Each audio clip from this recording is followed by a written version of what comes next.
গেছি, দেখুন কত রকম কটা নিয়ে বসে আছি। এরপরে আমরা গাড়িতে উঠবো এবং চলে যাব টুয়ার্ডস ক্র্যাবি। তারপর যেতে যেতে আমরা কী কী এক্সপ্লোর করবো আপনাদের সাথে অবশ্যই শেয়ার করব। দেখতে পাচ্ছেন দূরে এই পাহাড়গুলো। আমরা এখন পোকেট টাউন থেকে ক্রস করে ক্র্যাবির দিকে এগিয়ে চলেছি।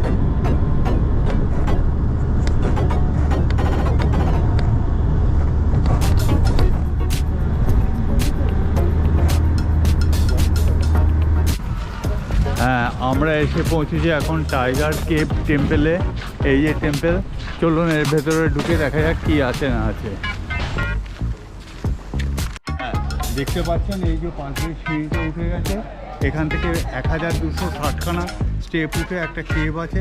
তার মধ্যে ভগবান বুদ্ধের কিছু যে জিনিসপত্র মূর্তি টুর্তি আছে, কিন্তু অসম্ভব রোদ, গা জ্বলে পুড়ে যাচ্ছে, ফলত আমরা ওপরে উঠতে পারলাম না।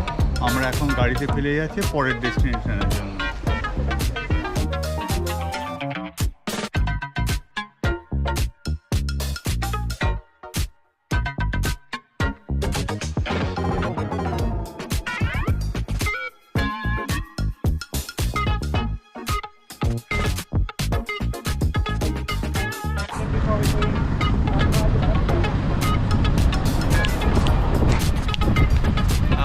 এটা দেখতে পাচ্ছেন, এটা ক্র্যাব, ব্ল্যাক ক্র্যাব, এই জায়গাটার নাম। এখানে একটা ব্ল্যাক ক্র্যাবের স্ট্যাচু আছে। আর এটা হচ্ছে গিয়ে খাও কানাব নাম। এখান থেকে স্পিড বোট নিয়ে তারপরে ওইখানে একটা কেভ আছে, ওই দূরে একটা কেভ আছে, সেই কেভের মধ্যে গিয়ে দেখতে হয়। কেভের মধ্যে ফটোগ্রাফি অ্যালাউড না, তাই আপনাদের দেখাতে পারলাম না। আর যা রোদ আছে, হাত পা পুরো জ্বালিয়ে দিচ্ছে। অক্টোবর মাসের শেষেও যে এত কেন রোদটা জানি না, তবে হাত পা জ্বালিয়ে দিচ্ছে। সানস্ক্রিন, টুপি এবং ছাতা আপনারা অবশ্যই সঙ্গে নিয়ে আসবেন।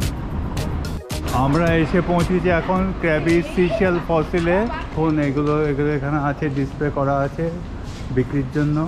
আপনারা কিনতেও পারেন, নাও কিনতে পারেন। এটাই সিশেল ফসিল। এটা একটা শপিং মল। এখানে পার্ট পাওয়া যাবে, ক্র্যাবি পার্ট পাওয়া যাবে। এখানে ক্র্যাবি পার্লের দোকান আছে, দেখতে পাচ্ছেন। এই যে ক্র্যাবি পার্লের দোকান আছে।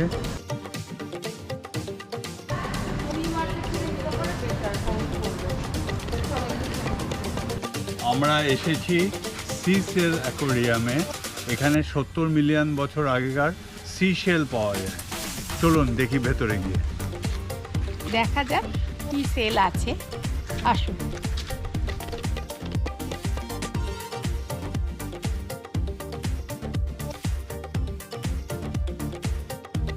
হ্যাঁ, অ্যাডাল্ট 200 ঘাট দিয়ে আমরা টিকিট কেটে ভেতরে ঢুকেছিলাম। তো খুবই ভালো লেগেছে। আসলে কি করবো, আর এখানে তো মানে ফটোগ্রাফি নট অ্যালাউড, তো সে কারণে আপনাদের শেয়ার করতে পারলাম না, দেখাতে পারলাম না। তবে আপনারা অবশ্যই আসবেন, এখানে অবশ্যই আসবেন এবং এক্সপ্লোর করবেন। ওকে, দেখতে থাকুন নেবুলা।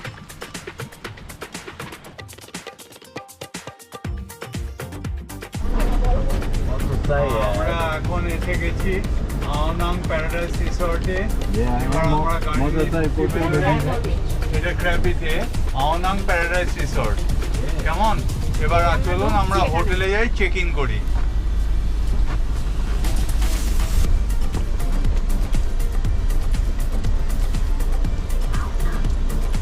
হ্যাঁ, আমরা এখানে ক্র্যাবিতে যে আওনাং প্যারাডাইসে এসেছি আর কি, মানে যে হোটেলে।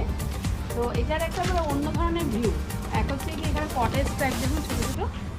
আমরা যাচ্ছি, আসুন আমাদের সাথে। চারিপাশে বেশ সুন্দর গাছগাছালি, মাঝখান দিয়ে রাস্তা, আর এখানে সুইমিং পুলের খুব দারুণ একটা ব্যবস্থা আছে। আমরা এখানে সুইমিং করবো আর কি।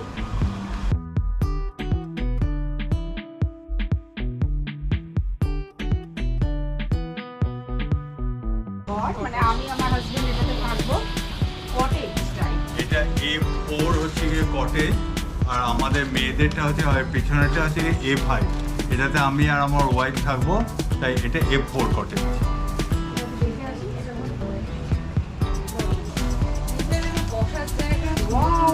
ওয়ান্ডারফুল। এই দেখুন, আসুন, আমিও ঢুকছি, আপনারাও দেখুন। খুবই সুন্দর একটা ছিমছাম বাথরুমও আছে, সবই ভালোভাবেই আছে। এখানে আবার স্লিপার দিয়ে দিচ্ছে,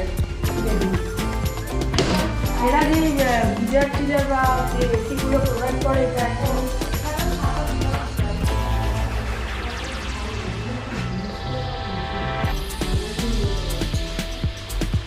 তো খুবই ভালো লাগছে। আর বিশেষ করে আসুন আসুন সুইমিং পুলটা দেখিয়ে দিই। দেখা যাচ্ছে একটা সুইমিং পুল, সকাল 9টা থেকে সকালবেলা 7টা থেকে রাত 9টা পর্যন্ত। দারুণ ভিউ।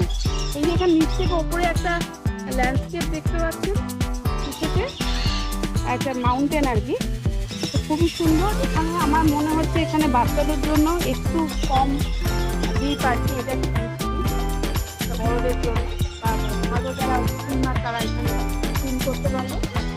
আর ন্যাচারাল ভিউ এখানকার খুবই সুন্দর। দেখুন শুয়ে শুয়ে আমরা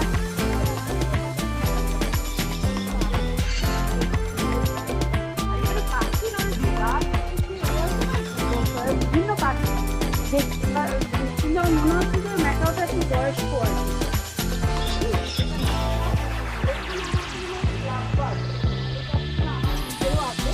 কাইন্ড অফ লাভ বার্ড।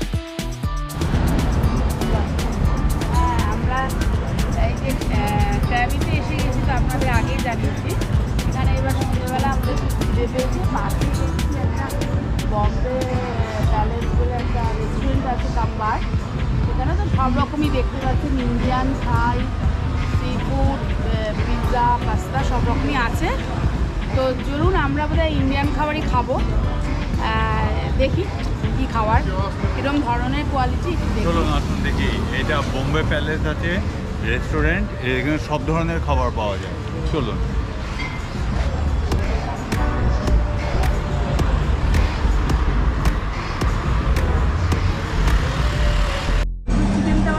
এটা হচ্ছে গিয়ে চিকেন তাওয়া, আমরা অর্ডার করেছিলাম। এটা হচ্ছে গিয়ে চিকেন তাওয়া, দেখছেন এখানেও ফুটছে।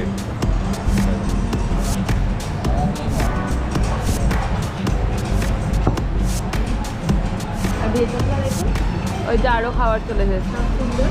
আর আমাদের খাবারগুলো যা যা অর্ডার করেছি এখানে ছোলা ভটোরে, ছোলা ভটোরে মানে আমার ছোলা ভটোরে খাবে, সমোসা চাট আছে, চানা মশলা, এটা হচ্ছে গিয়ে সমোসা চাট। এটা হচ্ছে ছোলে। হ্যাঁ, বলছি যে একটা ইচ্ছা ছিল, মানে অল্প বয়সে খুব একটা মেয়েদেরকেও এনকারেজ করিনি, বিশেষ করে আমার বড় দিকে। কিন্তু এখন এই বয়সে এসে মেয়েও বলছিল যে এখানে খুব ভালো ট্যাটু হয়। তো আমি নিজে খুব শিবের ভক্ত, আর এখানে এলাম তো আমি একটা ট্যাটু করছি, এবং সেটা আর কিছুই না, শিব ওই আমাদের যেটা বল না ডমরু আর ত্রিশূল আর কি, ত্রিশূল ডমরু, এটাকে আমি একটা করছি। জানি আমি গড শিব আমাকে রক্ষা করবেন, এটা আমার একটা ইচ্ছা ছিল, করছি আমার মেয়েকেও এনকারেজ করার জন্য। তো আপনারা যখন থাইল্যান্ডে আসবেন অবশ্যই কিন্তু এটাও এক্সপ্লোর করতে পারেন।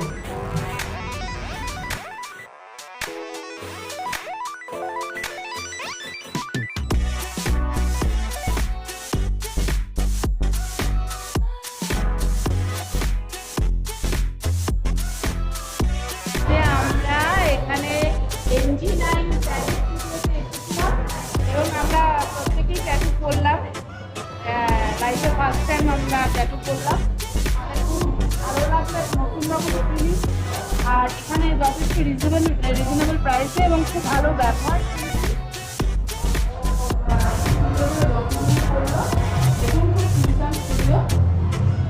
তো খুবই ভালো লাগলো।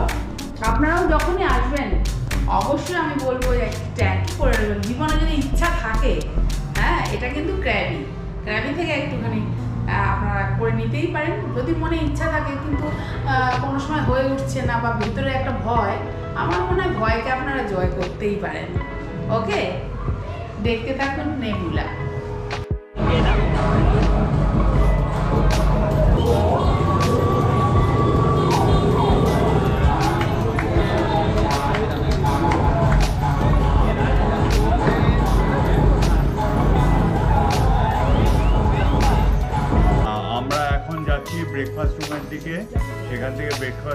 শেয়ারিং বেসিসে আমরা যাব 4 আইল্যান্ড ট্যুরে।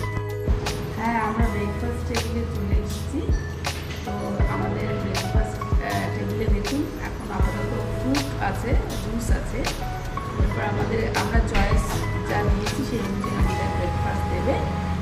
তো আমরা খেয়ে আমরা রওনা দেবো। আর আপনারা আমার সাথে থাকুন, দেখতে থাকুন নেমুদা। আজকে সকালটা খুবই সুন্দর, আশা করি আমাদের দিনটা ভালোই যাবে।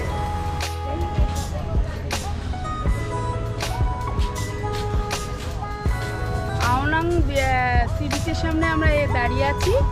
এটা আমরা ক্র্যাবিতে আছি এখন। আমরা ক্র্যাবির বিভিন্ন জায়গা আমরা ঘুরতে বেরিয়ে গেছি, এক্সপ্লোর করতে বেরিয়েছি।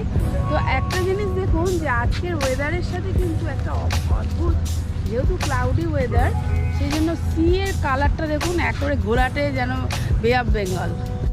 আচ্ছা, আমরা লং টেল বোটে 4 আইল্যান্ড ট্যুরটা জার্নিটা এই শুরু করছি। দেখছেন আমরা সবাই বসে আছি এবং বোটও ছেড়ে দিয়েছে, খুব ভালো যাচ্ছে।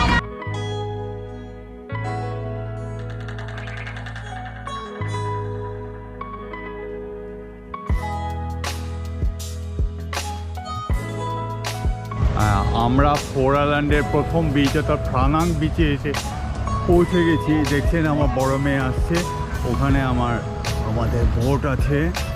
ওখান থেকে নেমে একটু জল পাড়িয়ে এবার ফ্রানাং বিচে আসতে হলো। চলুন দেখছি। আমরা যাচ্ছি ফার্মিয়াং আইল্যান্ডের ভেতরের দিকে। দেখতেই পাচ্ছেন এটা সুন্দর একটা যাওয়ার জায়গা করে দিয়েছে বিচের মধ্যে দিয়ে। চলুন, এই রাস্তা দিয়ে আমাদের যেতে হচ্ছে। কত ভালো জায়গাটা একবার দেখুন।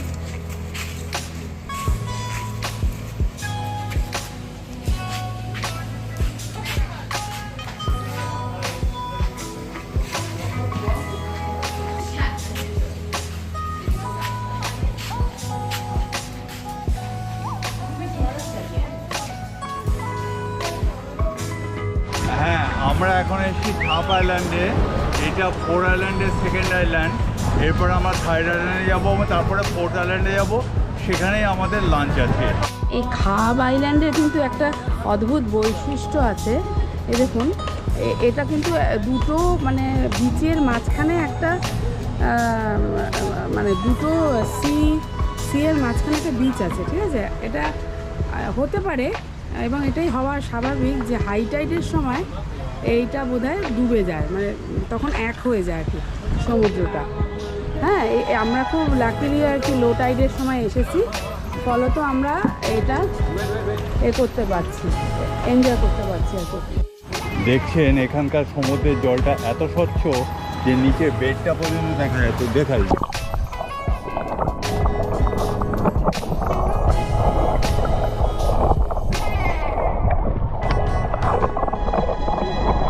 আমরা এখন এসেছি স্নরকেলিং এর জায়গায়। এখানে স্নরকেলিং করানো হবে, তবে আমরা স্নরকেলিং করবো না, আমরা তো আন্দামানে স্নরকেলিং করে নিয়েছি। তাই এটা হচ্ছে কি চিকেন আইল্যান্ড। আমরা আজকে 4 আইল্যান্ড ট্যুরের লাস্ট আইল্যান্ড অর্থাৎ কোটা আইল্যান্ডে এসে গেছি। এখানে আমরা লাঞ্চ করব। লাঞ্চ করে তারপরে আমরা এখান থেকে যেখান থেকে বোটে উঠেছি সেখানে ফিরে যাব। চলুন, আমরা এখন কোটা বিচ থেকে ব্যাক করছি, ফিরে যাচ্ছি। দেখতেই পাচ্ছেন আমরা বোটে উঠে গেছি। আমরা এখন ফিরে যাচ্ছি, মানে প্রত্যাবর্তন করছি। হ্যাঁ, আমরা এখন এসে গেছি যেখান থেকে বোটে উঠেছিলাম সেই জায়গাটা। দেখতে পাচ্ছেন আমার ফ্যামিলির সবাই নেমে আসছে আস্তে আস্তে। এরপর থেকে আমরা যেখানে রিপোর্ট করেছিলাম সেখানে যাব এবং সেখানে আমাদের গাড়ি ওয়েট করছে। সেই গাড়ি করে এবার হোটেলে চলে যাব। হ্যাঁ, দেখছেন আমরা রেডি হয়ে গেছি। এখন বাজে হচ্ছে গিয়ে সকাল 6:15। আমরা এবার রওনা দেবো পাটায়ার উদ্দেশ্যে। তা আমরা ক্র্যাবি থেকে বাই ফ্লাইট ব্যাংককে যাব, ব্যাংকক থেকে গাড়িতে যাব পাটায়া।